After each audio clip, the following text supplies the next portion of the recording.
Halo semuanya, saya Dr. Gigiano dan pada kesempatan kali ini kita akan berbincang-bincang mengenai antrean pada pelayanan kesehatan.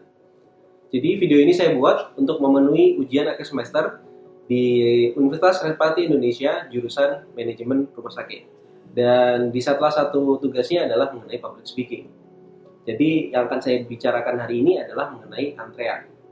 Antrean merupakan suatu hal yang sudah sangat umum dan tidak bisa dilepaskan dari kehidupan manusia. Di kota besar seperti Jakarta misalkan, antrean bahkan terjadi di jalan. Bagaimana kemacetan di Jakarta ini karena terlalu banyak mobil, sehingga kita pada saat pulang pun kita harus menghadapi antrean itu.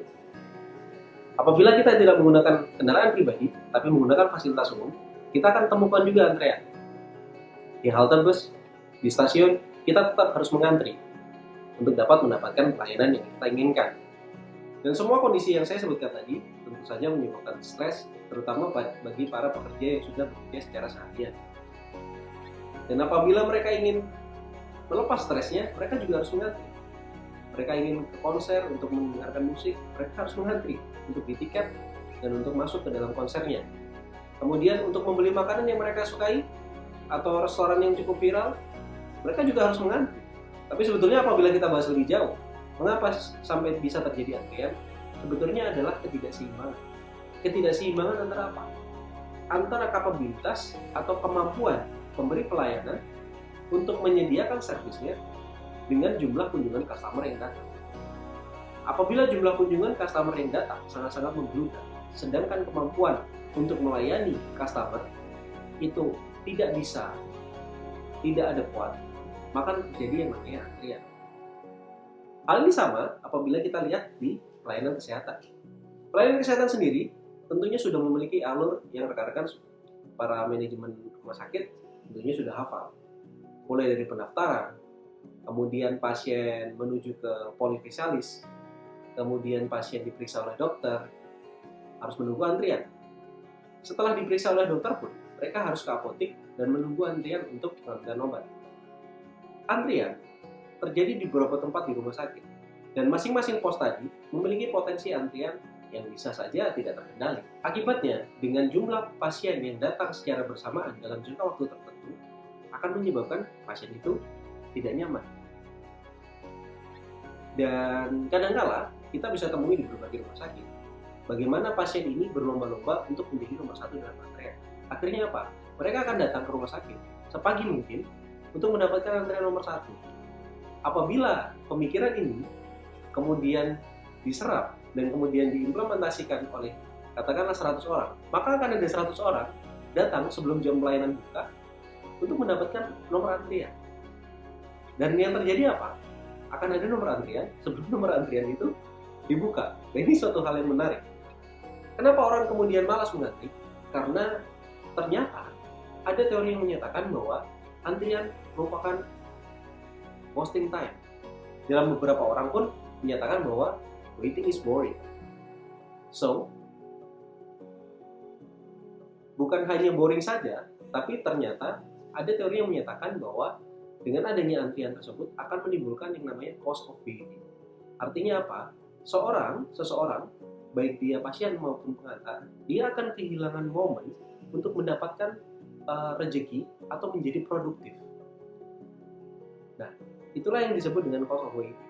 Sedangkan itu dari sisi pasiennya. Apabila kita lihat dari sisi rumah sakitnya, tentu saja ini akan berdampak pada pemenuhan sarana dan prasarana yang cukup besar. Kita akan bahas bersama-sama. Sebagai contoh, satu, mulai dari pasien datang. Lahan parkir. Tentu saja akan membutuhkan lahan parkir yang sangat-sangat besar sekali. Belum mobilnya, belum motornya. Yang kedua adalah dia membutuhkan ruang tunggu yang cukup besar.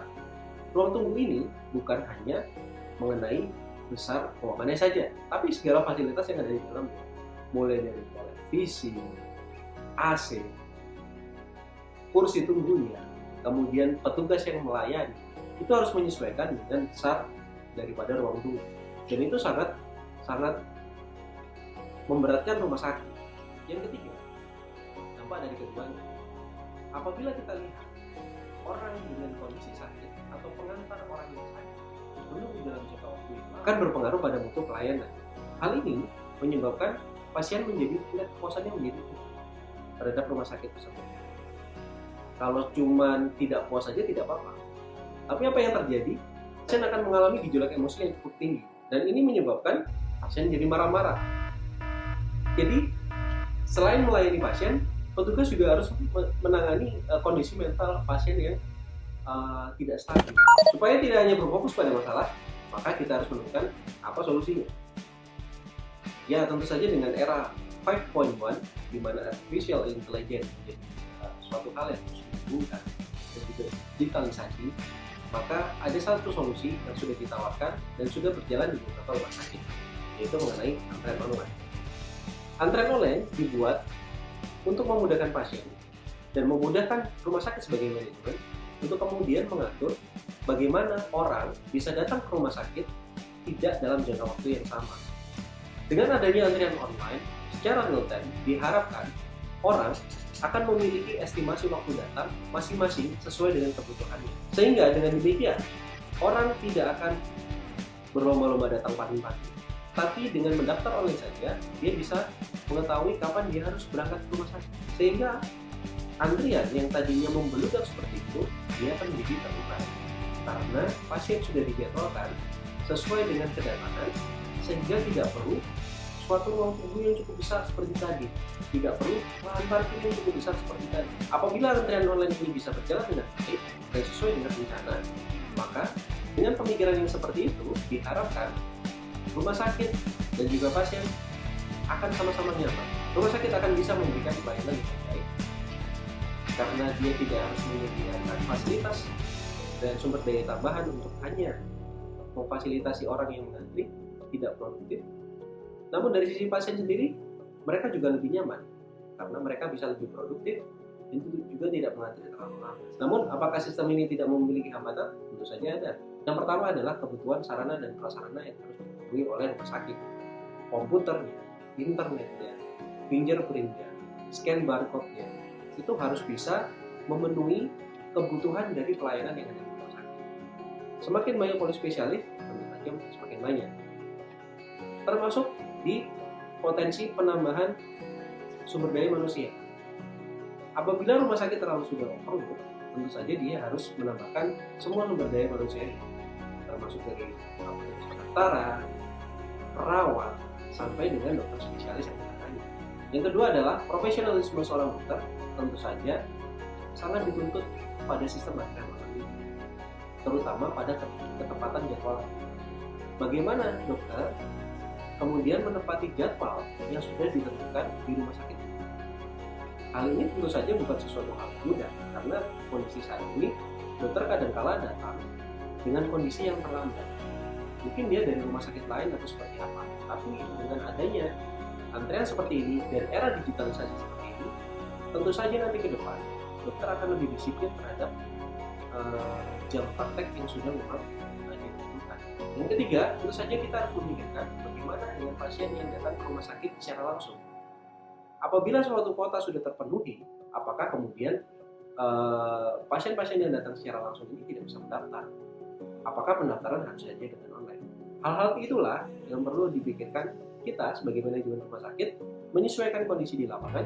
Akhir kata, izinkan saya memberikan suatu penekanan bahwa antrean sudah menjadi bagian dari budaya manusia dan tidak bisa terlepaskan. Membuat suatu antrean yang baik adalah tugas rumah sakit. Tapi bagaimana mentaati antrean ini untuk memberikan suatu rasa keadilan antar manusia, itulah yang diperlukan. Sekian dari saya, terima kasih, salam sehat, dan sampai bertemu pada video selanjutnya.